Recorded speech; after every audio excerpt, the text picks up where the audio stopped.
Welcome to the Strong Enough Podcast, your relationship wellness podcast. I'm your host, Claudia.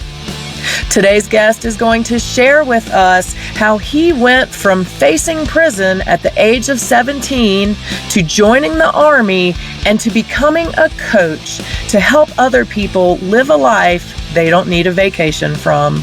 Please help me in welcoming Jevon Wooden. Javon, how are you doing today? It's so great to have you here. I am doing fantastic, Claudia. Thank you for having me on this platform. Absolutely. I was so excited that you agreed to do this with me. Now, I know that people will hear this later, but I do want to go ahead and say Happy Veterans Day to you. Thank you for your service. Thank you so much for the support, and happy Veterans Day to all those who have served and who are serving now.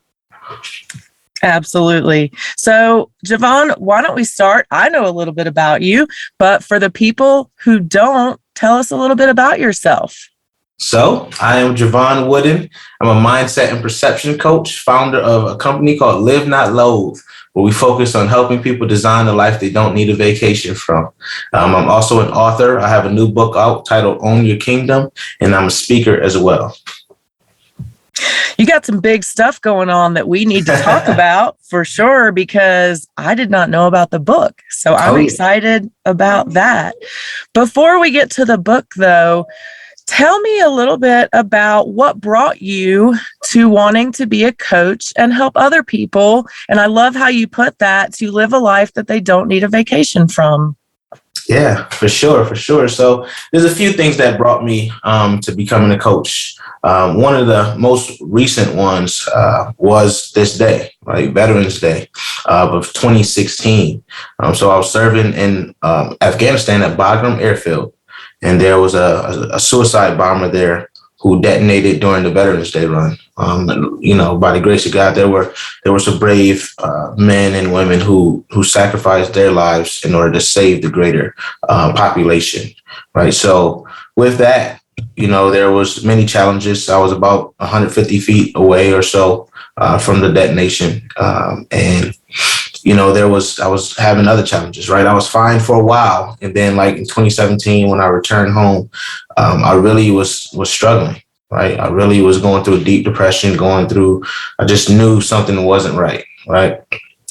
So fast forward, I had started the company really while I was there. I just got the name and started going through coaching and all that other stuff.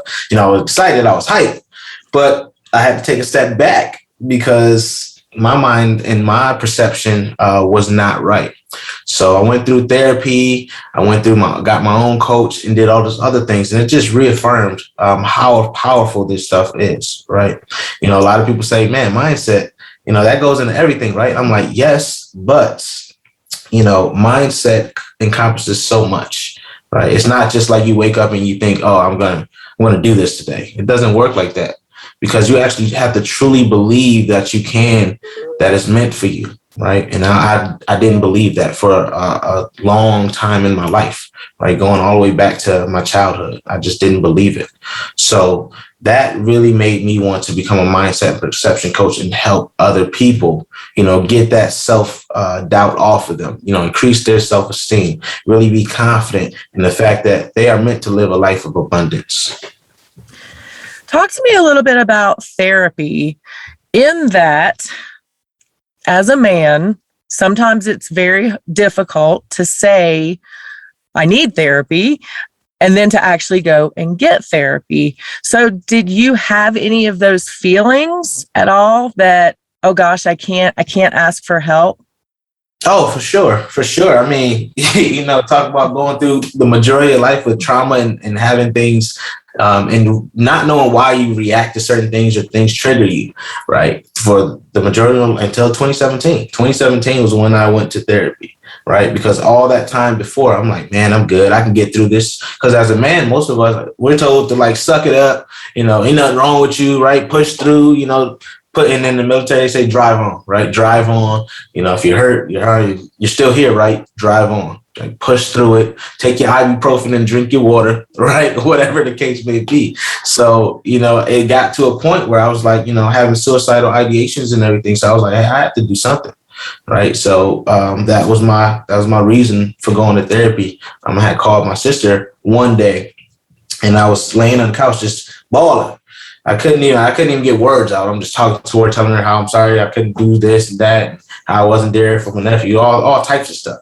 It wasn't true, right? It wasn't true, but I made these things up in my mind because I was really trying to rationalize why, I felt that way, right? Or that why I didn't deserve to live, or why I didn't deserve anything good in my life, So therapy was key. Like I really recommend that everyone actually try therapy, right? Even if you feel like nothing's wrong, just go for a couple of sessions, right? Sometimes you're surprised what comes up, and then you're surprised on how it unlocks you and frees you to really achieve your peak. I completely agree with you. I always say, I think everybody needs therapy at some point in their life, right? Because I agree with you. We all have things that we might even not realize that are tucked away. You mentioned trauma and triggers from early on. Will you talk a little bit about what you experienced that was traumatic for you growing up, and how that caused triggers for you that you had as an adult? Sure. I mean, I guess trauma was a everyday part of life, coming up. I grew up in Rochester, New York, a very poor city, right, in the inner city. And, every day, one, I didn't grow up like traditional, right? I grew up, my mother, it was pretty much a polygamous household. She was wife too, right? Technically, she wasn't married, but that's how it was. So that was traumatic in the sense that I didn't really know love, right? I didn't understand how that dynamic really worked, right? How do I love a woman, right? I was never shown that truly, right? Because it was more like a business transaction, right? Also, I was arrested at 17, right? I was arrested for an assault and robbery charge at 17 years old. I faced 7 years in prison, tried as an adult. So going through that was very traumatic for me. I didn't know it because I thought like, hey, whatever. I didn't care at the time. Again, I didn't know that I was deserving of so much more in my life. But what stuck out in my mind during that time was when my mom and my sister came to visit me, right? They came to visit me and they were seated on the other side of the glass, and I couldn't touch them. I couldn't hug them. I couldn't do any of that. Like that was taken away. So, and that was everything. My family was everything to me. Right? That's why I was trying to make a way. And I went back to the cell and asked God, to put me here where I am today. Right. And then, along the way, of course, there's other traumatic events. I told you about the Air Force bombing. Some other things transpired during the military career. But to be quite frank, and people ask me like, why? I really wouldn't change a thing. Of course, I would bring the people who lost their lives back in Bagram. I would change that part. But everything that's happened to me specifically, I wouldn't change it because all those steps really helped me become where I am today. I would not have found coaching to be able to serve others in this capacity if it wasn't for every single thing that I had to go through to fortify my mind and my spirit. I feel the same way. Some of the things that we've gone through aren't, you wouldn't wish them on anybody, and you wouldn't even wish them on yourself. But having gone through it, it brings you to another place, or the place that you're supposed to be. Right. Exactly. 100%. And it's like you appreciate it when you get there. Mm-hmm. You have those moments of clarity. You're just like, oh, it just opens up, and like you see the sun and you're like, wow, this is what it looks like. Right. Now I get it. So yeah, exactly. 100%. So that's how I feel. And that's that's really that was a catalyst on why I became what I am.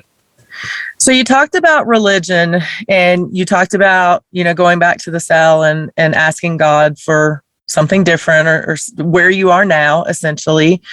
Did you grow up Mormon? No, actually, I grew up Muslim. So my mom is Muslim, and I actually went to a Islamic school, kind of like a Catholic school. It was an Islamic school. So we prayed while in school. We, we fasted, gave charity, all those things that you think of when you think of a Muslim. Interesting. So you've had a lot of different religions and religious experiences growing up and in your life. Right, right. And I actually credit that to a lot of things because that's still the base of my spirituality, right?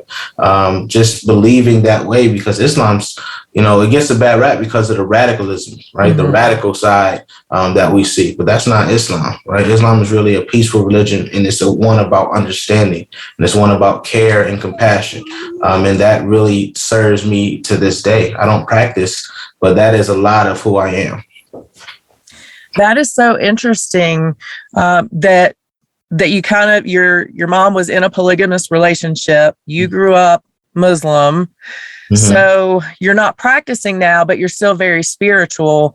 Right. Is the reason that you're not a practicing any type of religion, does that have to do with growing up and some of the chaos you experienced, or is that just where you are today in life? I think it's a little bit of both. Some of what I experienced really opened me up to being willing to accept so much more from any religion, right? I've studied Buddhism, I've studied Islam, Christianity, Confucianism, all those things. And what I really noticed was the path to getting back to heaven or whatever you want to call it, right? All was really the same thing. Right. It was all about being a compassionate individual and helping others in any way that you can. Right. And it never says you can't live a life of abundance, but it says with that abundance, serve others. Right. And that's really what I want to do. I love hearing that because I went through like my own spiritual journey. About 6 years ago, I did this religious deep dive and studied every religion that I could find. And I ended up Quaker, is what I identify as now, which is really interesting because I actually went to a Quaker college when I was younger. And so it's kind of full circle. Right. I was just about to say that. Yeah, it's pretty cool because at the time I was like, what? I mean, Quakers is oatmeal and like the little guy, I don't know, he wears the hat. That's great. So I find it very interesting that you kind of went through a similar journey and did all that research and studying. And what else did that teach you about religion or about the differences or similarities in religions? Oh, yeah. It really taught me there's a lot of similarities, like the foundations, like what it really represents. There's a lot of similarities, but it also showed me that the differences really are, it's not all that different. Right. A lot of times we make the chasm larger than we need to, right? Because everyone wants to be right. Everyone wants to say, hey, my way is the best way, and so to speak. And it's really not about that, right? If we look at and we strip all the man-made stuff away from the religion, right? It's really about the essence of what it teaches you, right? No religion teaches you to hate. No religion teaches you to hate. No religion teaches you that difference is bad. No religion teaches you that you should mistreat any person for anything, like just because they're, not in the same social class as you, just because they don't look like you, just because they don't act like you want them to act, right? You still are supposed to treat everyone and everything, right, with respect. And that's really what I gathered out of that. That's awesome. I love that. And I think in addition to therapy, everyone should do a generalized religious deep dive and do all that different studying. For sure. So let's go back to jail. You wanted to change. It sounds like you got there and it wasn't where obviously you were meant to be. What gave you that moment to say, like, this is not right, this is not me, I want to be different, I want to move forward on a different path? Yeah, I mean, really what it was, prior to getting arrested, I didn't think I had any resources. I just felt like I was a poor kid, wasn't worth anything. My family, we had, this house that was falling apart.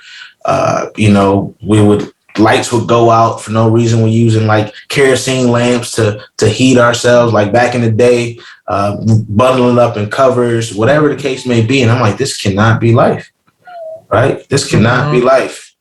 And when I got locked up, I was already going down a path. And I feel like God was like, hey, I'm going to take you off these streets for a while. And I'm going to let you sit with yourself. And then I'm going to bring your mom and your sister in to show you what you're going to be missing and all the hurt that you're causing by going down this path. Mm-hmm. So when I got out, and I promised him while I was in my cell, like I said, I'll be the servant that I'm destined to be, that you told me I should be.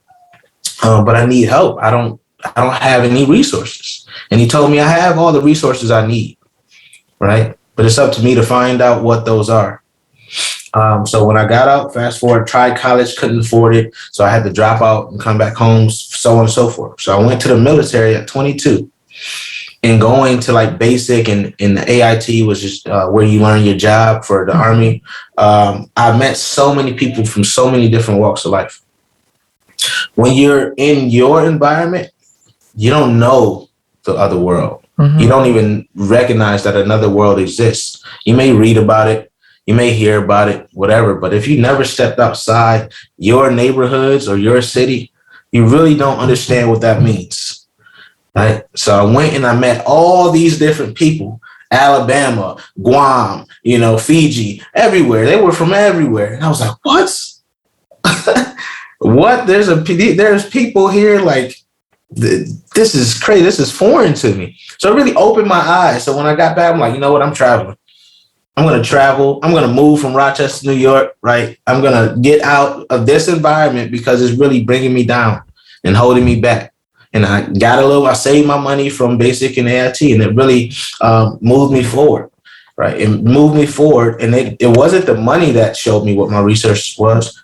It was going through basic training. It was meeting these people and really had to problem solve, right? Being a part of a team and all these things, right? It showed me like, oh man, deep down in your heart, you are very, very passionate. And it was just misdirected. Right? You really want to help people. And you really know that you're a very smart guy. You're an intelligent person. So use your heart, your mind, and redirect where your energy is going and make it positive, right? Impact people in a positive way.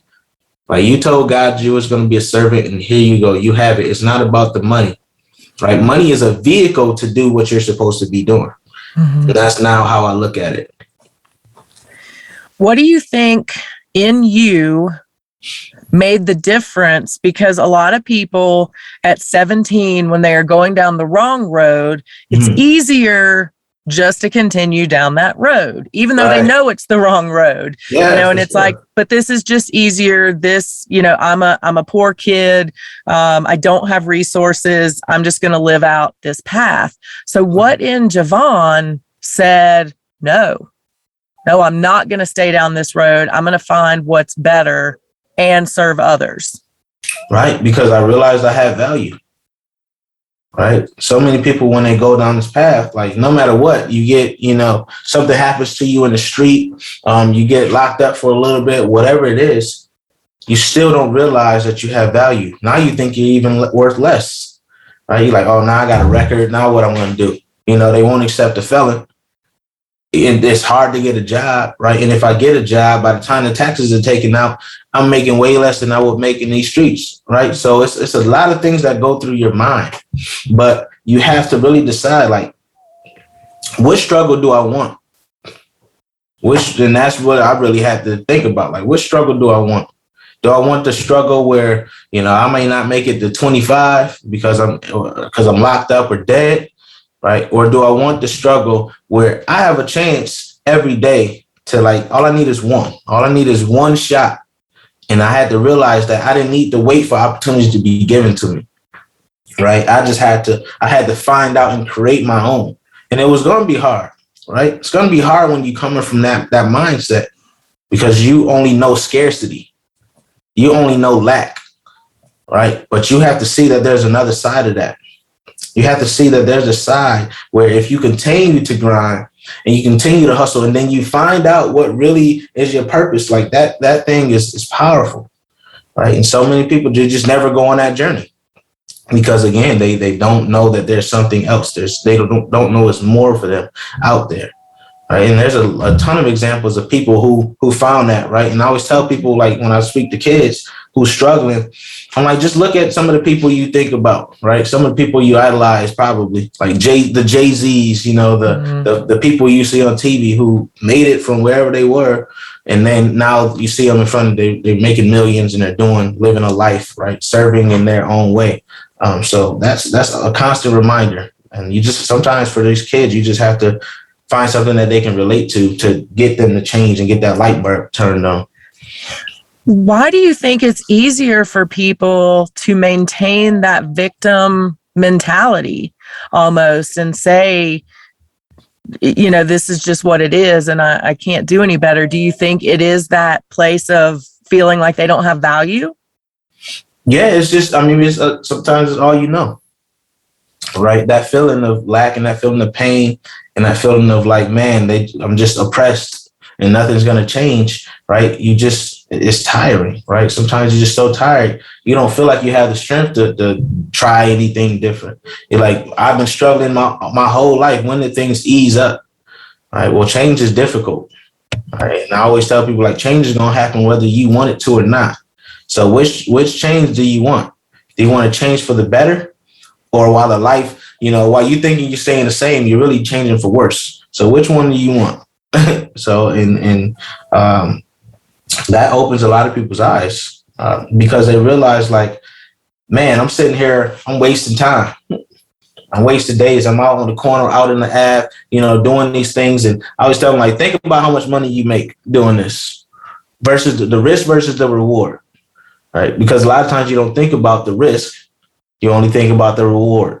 And for you, when you're in that environment, whatever you're doing, you're like, oh, if I'm working this dead end job, at least I have something, right? I have security. If I'm hustling and I'm out in the street, at least I have the money I'm making from selling these drugs, whatever it is, right? But if I go out and try something else, I might not have anything, right? And that's really the battle that you have. It's a false sense of security that is created because you're getting a couple dollars.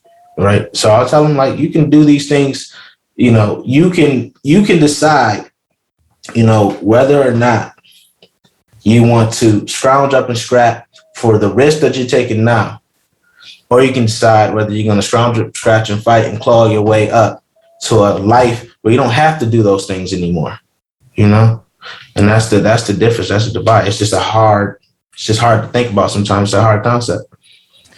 It really is. I think, that's the same thing that we see in survivors a lot of times before they leave, whether it's a domestic violence relationship or, another just unhealthy situation, is it's easier to stay in that bad situation because it's the situation that they know. Right. Exactly. 100%, Claudia. You know it and you know what to expect. You know the struggles, right? Right.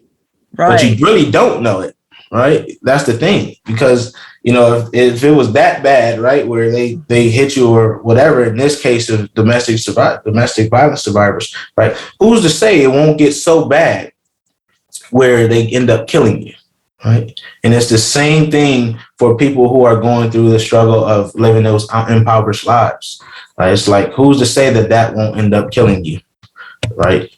I mean, you have to think about that. Yeah. That is a really good perspective. And it also boils down to the same root cause, I think, of feeling like you don't have worth and you don't have value. And that's why you stay in that situation. Yeah. That's powerful. When you tie your value to something external, you're always going to struggle. Yes. Talk a little bit about that. I think a lot of people do that. And I mean, I have done it too. It's hard to get away from that. Yeah. But we want to feel wanted, needed, valued by others. So Talk a little bit about the importance of not looking for external validation and finding it within. Yeah. Oh man, it's paramount. right? That's when we think about esteem, it's self-esteem, right? Your worth is tied to how you view yourself, right? Not to your money, not to how many cars, not to how many followers you have on social media, right? And not to what people are telling you. And that's a hard concept to grasp because as humans, we're social creatures, right? We need that group, right? And when someone says, man, you aren't worth a damn, that really hurts. Really, you don't even have to know the person, right? We see it all the time, cyberbullying and trolling and all that other stuff, right? So you have to do the work to say, man, I'm worth everything I want. When you hear affirmations, that's really what that's about, right? Reaffirming that you are everything you thought you were, right? When you think about, doing that work to say, I'm struggling with my self-doubt. I don't believe that I can, really that negative language impacts you greatly when you're speaking to yourself. If you're telling yourself that you're not worth anything, then that's what it's going to be because your perception is your reality, right? If you perceive yourself as nothing, then no matter what you have in this world, you're never going to be anything to you, which is really what counts, right? So we have to, as people, we have to be very conscious of that. Realize what you're saying in your mind to yourself. Realize the actions and how that's being conveyed externally, right? A lot of us, maybe we look down when we speak to people because we're not confident enough to look in their eyes. Maybe it feels a little weird. You got to realize why it feels weird. Why it feels weird to go for something you want. All these different things. This is a lot of work you have to do on your own. Not on your own, but you get help, like therapy, coaching, all that other stuff. But you have to do it. You have to do the work. Like as a coach, I can't go inside of your body and live as your spirit, right? I can help you and I can give you exercises and go through these talks and stuff. But when it all boils down to it, you have to want that. You have to want that change. And so many of us say we do, but because it's become so hard, we don't really, we rather stay who we are. Right. So perception is everything. That's why I separated it from mindset. I completely agree with you. And I'm gonna give a really, really basic, oversimplified example of that. So years and years, I sleep terribly. And if I wake up in the middle of the night or have to get up, I can't go back to sleep. Like it could be 2 a.m, 4 a.m, whatever. And I lay there and I'm like, oh, I can't go back to sleep. Like now I'm awake. So a couple nights ago, I laid back down and I was like, oh, well, like, I guess I'm up now. And I said, no, like I'm telling myself that. So I am making it true. Yes. What if instead I say I can lay back down and go back to sleep peacefully and get some rest. And that is exactly what I started doing. And so the last couple nights when like the dogs have woken me up or something else has happened, I have been able to go back to sleep. I love that. And that's 100%, right? I had the same issue, right? And I had to do like cognitive behavioral therapy to change my relationship with sleep. And it sounds like the same thing. Like instead of saying I can't go back to sleep, this sucks, say this is going to be the best sleep I ever had, right? And it really works because your mind doesn't know the difference between what you visualize and what you're saying than in reality, right? And that's why that works. So talking to yourself positively and visualization. Visualization is another tool that I utilize a lot. You have to see yourself doing it. If you see yourself, if you've never done something before, but you've seen yourself go through every step and you're very detailed about what happened and what environment you're in, it changes the game because somehow you figure out how you do it. You've reverse engineered it enough where now when you go for that thing, like you may not know every single step, but you're working towards it and your mind is going to tell you like, I've done this before. You know, I'm now an expert because I've done it 100 times in my mind before I even did it in reality. Right. So those are some of the things that you can do to change yourself from, this person who's doubting or who's telling themselves, speaking to themselves negatively, and someone who's going out and getting what they want out of life. Again, yeah. Agree. Visualization is something that athletes use quite a bit. Yes. When I was a track runner, that sounds ridiculous, but when I ran track, it's really early, Javon. I would do exactly that, though. I would visualize the entire race and how I felt, and at what point I was on the track and where I would pass people and all that stuff. Tell me some of the other tools that you use in coaching to really help people unlock that life that they don't need a vacation from. Don't give away any of your super trade secrets, because we want people to come see you.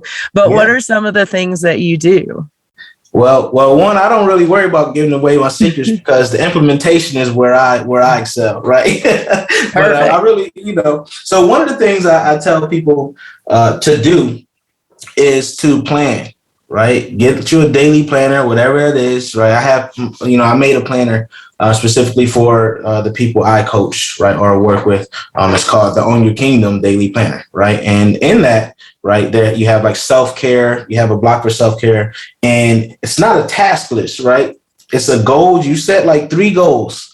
You're not setting a whole freaking list of things to do, because a lot of those things don't even really matter. They just make you feel good because you're checking off a box. So I want my people to get really focused and be really intentional about how they're spending their time.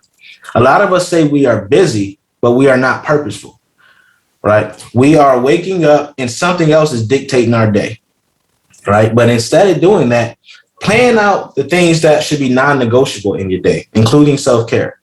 Make a block just like you would at work, where you set that meeting that's immovable, right? The only thing that can move it is a dire emergency.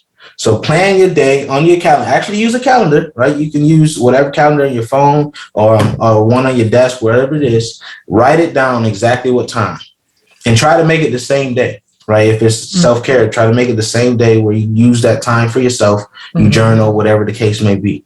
Right? Because when you have habits and you have repetition and you have a routine, now it's automatic and it's light. It's not taking any of your energy, right? It's light. You're light about it. It's just like, oh, I know I'm doing this journaling today, right? And when you do journal is another one. When you journal, write 1 through 10 in the top of your journal. And that's basically how good your day went or how bad it was. 1 being the worst, 10 being the best. And oftentimes, one negative thing happens, or one thing, it might not even be negative. It just didn't go how you wanted it to go. And it makes your whole day suck if it happened early, right? Or you forget all of the good things that happen throughout your day because of this one thing, right? So I want people to really look at their day holistically. Write down in your journal, like what happened, however you speak to yourself, right? Don't be all formal, just let it flow. Right? No, 4 scores and 7 years. No. At 10 o'clock this happened. No, just write throughout, write it and time it. And then I guarantee that'll let you see that your days really aren't as bad as you think they are. Right? Your days really probably went pretty well. They're probably on like the 6, 7 at least scale if you do it honestly. Another thing I like people to do is create a self-contract and leave it somewhere, like leave it in front of you where you see it. Write a contract to yourself that says exactly who you want to be, right? And write it as though you are that person. Like for me, I would say, I, Jevon Wooden, have designed a life I don't need a vacation from. I am living in abundance. I am pouring into others and other things and with my overflow. I am rich, not just in money, but I am rich in resources. I am rich in family. I am rich in love, right? So on and so forth, right? That's an example. Like do that, and be real. Like don't be limiting yourself, because a lot of times, for some reason, we feel like it's bad to have abundance, right? Like that's a bad thing, right? Be real. Say exactly who you are, who you want to be. Like, don't be like, oh, nah, that's too much. Right? I'm gonna have $1 million. That's too much. No, stop limiting yourself. We have this. I call it the values and belief system. I call it the governor. Right? That's our governor. If you think about machines and cars, they have a governor that controls and regulates their speed. Right? Your values and beliefs are that. So for you, So take some time out to really write out what matters to you and live life according to that, not what you see on social media, not what someone else says matters, right? That none of the material things may not matter to you at all, but you're trying to get them just because subconsciously, like you've been attracted to what you see in the media or someone told you that. So really write it out and think about it and use a scoring system, right? Like one through 5, and then everything can't be a 5. So you have to really make sure you're rating them right or correctly, right? So just those are some of the things that I recommend people use. And one of the things I have noticed throughout this conversation is the recurrence of the word self. So self-esteem, self-care, self-contract. Yes. It really is about that inner work. It is, Claudia. And you see in the work you do, right? If you don't have that knowledge of self and that belief of your worth, it is detrimental to everything that you do. It is going to destroy everything that you have if you do not believe that you are worth anything, right? You will not know that you are experiencing success because you never believed success was meant for you. So true. Let's talk a little bit about yourself. So I know that some of the things you do to kind of relax or unwind, you're into music, sports. Tell us a little bit about what you do for yourself to stay on an even keel, take care of your mind, take care of your body. Yeah, for sure. One of the things is exercise. I love exercise. And even though I've had some injuries, I don't let that stop me. Every day I wake up, I do some sort of exercise. It could just be stretching, right? It could just be walking. And, sometimes I get frustrated because I know what I used to be able to do. But then I had to bring myself back and say, at least I'm able to do something. I am doing something, right, to better myself. And I have to give myself that grace. So that's the point I want to make to the listeners is like, even though you're not doing exactly what you want to do, something is way better than doing nothing. You're still trying to move that much further towards your goal, right? Another thing I like to do is read all types of books. I love traveling. Love to travel. I recommend travel to everyone. Travel opens your mind and it changes your perspectives. And it really, a lot of times it makes you grateful for what you do have. You have to stop focusing on what you don't have and really be grateful for what you do have, right? And another thing I do is I have a support system. I have a really strong support system. When I was struggling, I didn't use them. I thought I was being a burden. If I tell somebody something, I'd be like, man, they got their own problems. I'm being a burden on them, all that stuff. That's a myth.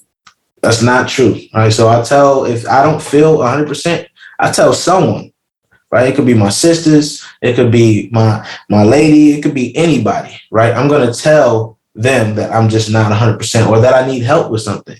Right. That's probably the biggest nugget that I could give because we have to stop going through things alone, right? To take care of yourself truly, like I said earlier, we are social creatures and you really need some people to hold you up when you feel like you're down, right? So just find somebody that you can trust to be vulnerable with. Vulnerability is the key to healing. You have to be vulnerable in some capacity to really get over whatever is hurting you. So definitely that. There's a ton more, but those are things that I want to present to the audience. I love it. Where is your favorite place that you have ever traveled? My favorite place. So I have different places for different things, but I will tell you, I just went to Egypt. And seeing the sunset over the Nile was like, man, it was like cleansing my spirit. I closed my eyes, and that's where I go back to now. If I'm having like a day, right? If I'm having something struggle, I just close my eyes and go back there. Talk about visualization. Put yourself in a place that really made you happy if you're struggling, right? So that was a great place, seeing the pyramids and all that other stuff. And then another one of my favorites, I would have to say Curacao, because like the people are so cool, right? It's a chill island. Like all the houses are colorful. You got the flamingos just everywhere. Like it's just one of those places that has good energy, you know? So I recommend people, like, if they want to chill and just vibe out, that's a cool place to go. I like the sound of that. I have never been there, so yeah, check it out, Claudia. I might have to do that, Javon. Let's do it. Talk to me a little bit real quick about vulnerability, because you mentioned, how important it is to be vulnerable, to really heal and to express yourself. And I know that is hard for a lot of people. It's hard for me, even still. I'm much better at it. But particularly people who have experienced trauma do have difficulty with vulnerability. So talk a little bit about the importance of it and maybe what some people can do if they struggle. Yeah, for sure. So one of the things I want to point out is a lot of us are told that vulnerability is weakness, right? We think about what people can do if we're vulnerable and they can use it against us and all these other things. These are what if scenarios, of course, but vulnerability really is strength. And the reason why is because you cannot get out of your situation. You're in a hamster wheel if you're not vulnerable. You're going to be in that same circumstances. And even if you get out a little bit, it brings you right back because you're not fully opening up your possibilities without being vulnerable. I always say it leads to serendipity. Serendipity is allowing good things to occur that would not have occurred otherwise if you had a closed mind. Right. So when you talk about trauma, right, you have to be vulnerable enough to get the help for trauma. Right. You got to be able to tell the therapist wholly and fully what is going on so they can dictate, okay, maybe it's depression. Maybe this will help in certain exercises. Right. You have to be vulnerable in your relationships. Right. When you communicate, when you think about communication, a lot of us can't open up because we're guarded. Because of that what if scenario of what if I no longer have this person in my life and they use it against me. Stop thinking like that.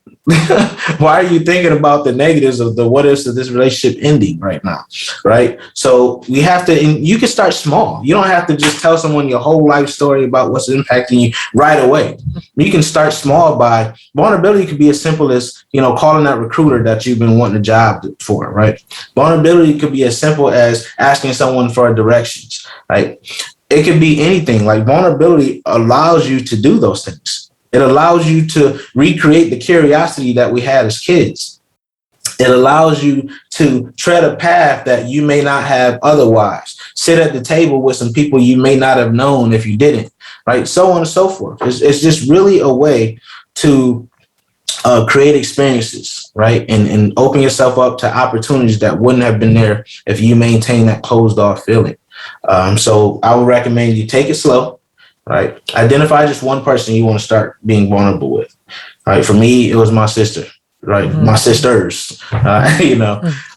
So like identify those people that you trust, that you just want to, if you're holding on to something that you haven't told anyone, identify that person. Or you can go to a professional, right? Someone who's unbiased, like a therapist, a coach, whoever, and you can tell them. Either way, start. Right. Either way, start. And then another thing is challenge yourself. Find something that you've been thinking about that's reoccurring in your mind that you just haven't done yet for whatever reason. Go do it. Go do it. If it's, for a lot of people, they may fear public speaking or something like that. Go to Toastmasters, something like that. It doesn't have to be something where you feel like you could potentially harm yourself or get hurt or result in death or anything. It doesn't have to be that drastic, right? Though start where you are, but also make sure you're moving towards where you want to be when you're doing this. Talk a little bit about the difference between a coach and a therapist, because we've talked about both of them and the importance of people in your life and professionals.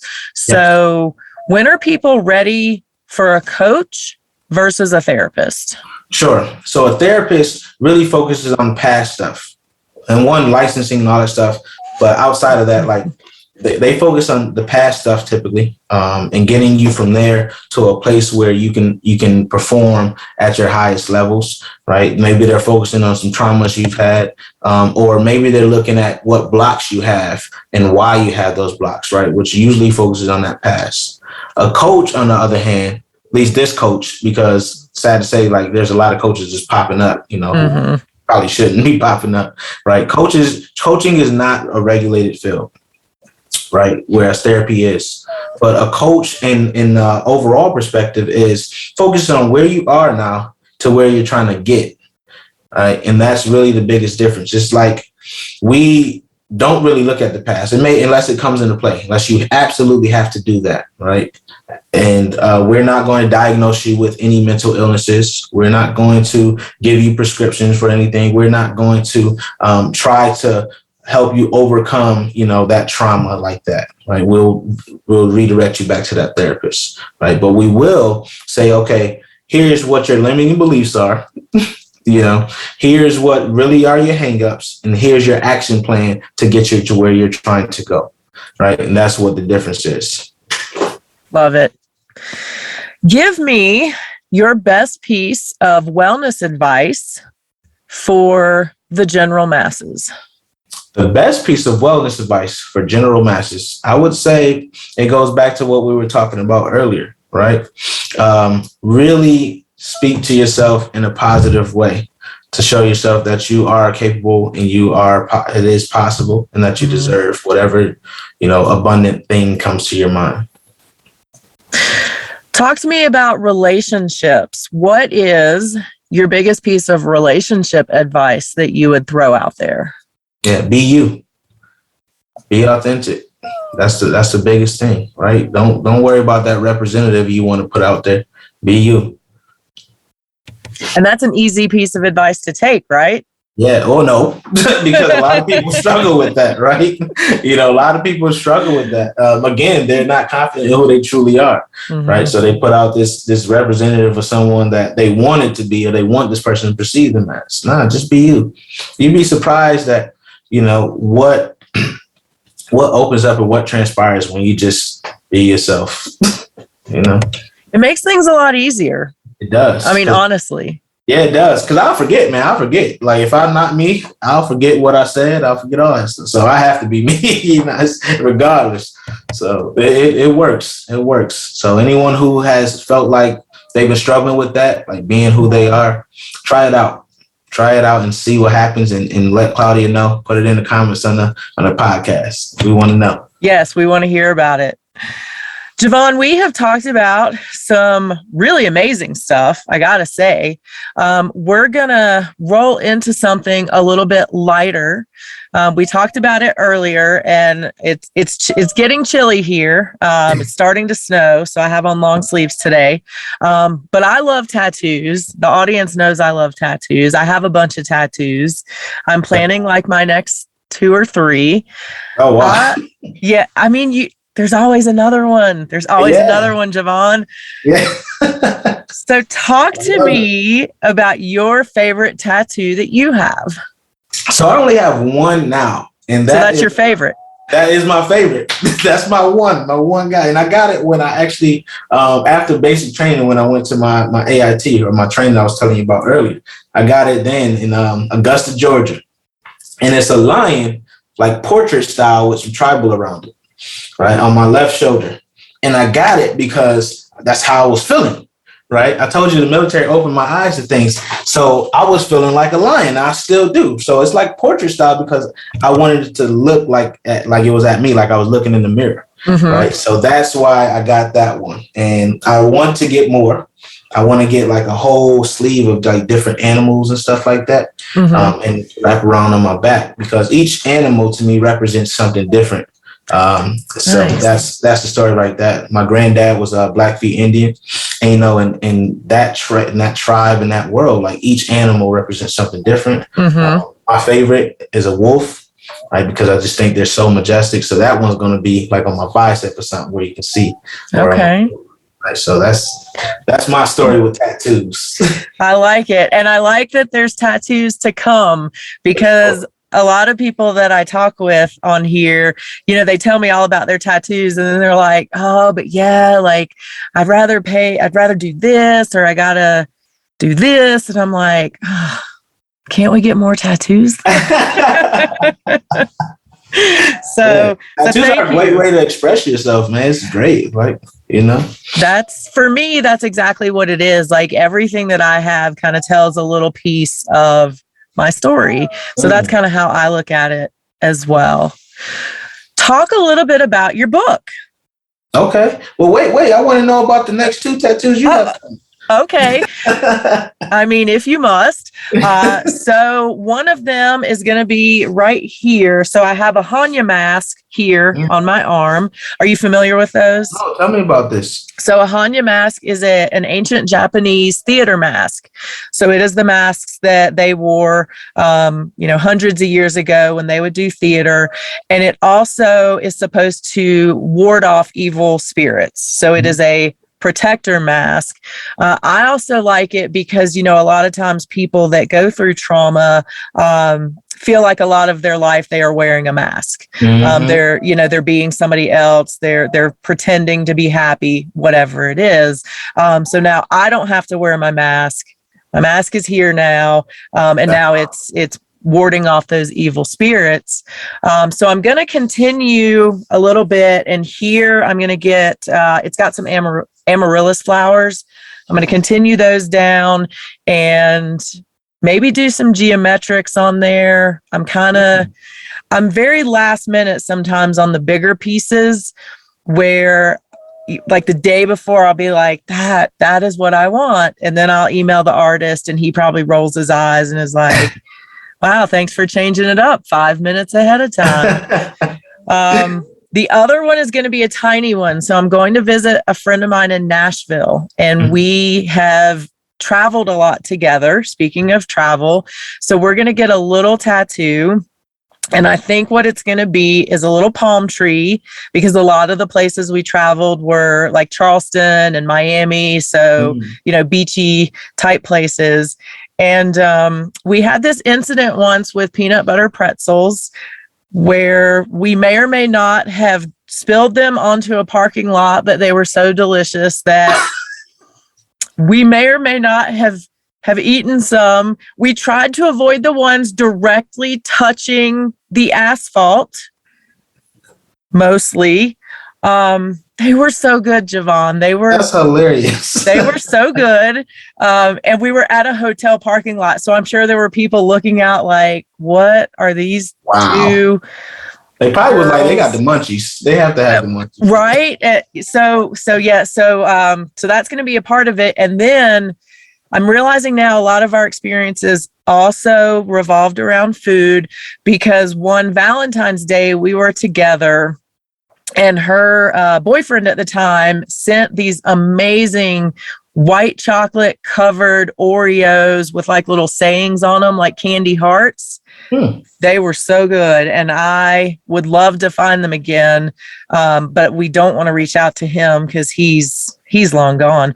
But so the palm tree with a little candy heart, and then salty on the heart for the pretzel. That's awesome. That's all. Talk about meaningful. That is awesome, and it's so comedic. You have like some lightheartedness in there. That's pretty cool. Right. So I will keep you posted. That one's coming together way more quickly than my next one. Yeah, I got to see a picture of that one. That's pretty cool. Yes, I will send you one from Nashville for sure. Deal. So now that you know my story of eating pretzels off a parking lot, let's move on from me. Now you can tell us about your book. Okay. So here's my book. It's called Own Your Kingdom: How to Control Your Mindset So You Can Control Your Destiny. And this book is a guide. This isn't a book that you just read and toss to the side or put on your bookshelf, right? This is a book that you keep referring to. There's a workbook that I created that goes along with it, with probably 100 exercises, right, in it. right? Because I want people, when they read it, there's prompts that tells you like, hey, use this exercise at this point. So I want them to actually do the exercises with this book to really get out of it what is that's determined to give, right? So that's it in a nutshell. It covers vulnerability. We talked about vulnerability. It starts off talking about forgiving yourself, though, right? Because you can't move forward if you never forgive yourself. So that's the most important part. And it provides an action plan for lasting success. So pick it up. If you haven't gotten it already, you can get it at my website, livenotloathe.com/OYK book. Nice. I will definitely be picking one up. So thank you for sharing where we can grab that. Your website is amazing too, by the way. Yeah, very uplifting. You know, there's a lot there, but a lot of good stuff there. Yeah. So is that the best place for people to find you, is your website, or where else, if people want, whether they want your coaching or they just want to get to know Javon a little bit better, where can they find you? Catch me on social media. You can go Instagram, Facebook, whatever. You type Live Not Loathe, right? Of course, on Instagram, it's all one word, right? Live Not Loathe. Also on Twitter, same thing. But I have Facebook. I have YouTube. I'm on Clubhouse, right? I don't use it that much, but I'm on there. But just type in Live Not Loathe and you'll find me. The website is definitely, you can see all my coaching programs and everything up there. If you want to join my newsletter, I do provide daily tips on how to become your best self and design the life you don't need a vacation from. So I definitely recommend everyone join the newsletter at livenotloathe.com. I agree with that recommendation. And we will put that on the screen as well for everybody. Javon, thank you so much for your time today. I truly appreciate you sharing so much positivity and making me be vulnerable and share my peanut butter pretzel story, which I'm sure I will regret. We love that. But now it's going to be out there. So we love it. This is me. Javon, thank you so much. I truly appreciate you. You have been absolutely amazing. And thank you, Claudia. It's been an honor and a pleasure. And I hope we can do this again. And thank you to the listeners for tuning in. It's been an honor and a pleasure. Much love and success. I really hope you guys enjoyed my conversation with Javon as much as I did. I truly appreciate his focus on taking care of yourself, loving yourself, finding your worth, and also understanding the importance of vulnerability in maintaining happiness. So remember, until next week, you are strong enough and you are worth it. Thank you for listening to the Strong Enough podcast. You can find us on your favorite podcast platform by searching Strong Enough. And on YouTube, we're available on the Spear Talk channel. If you have suggestions for an upcoming episode or a future guest, please reach out at strongenoughpod@gmail.com. Remember, you are worth it.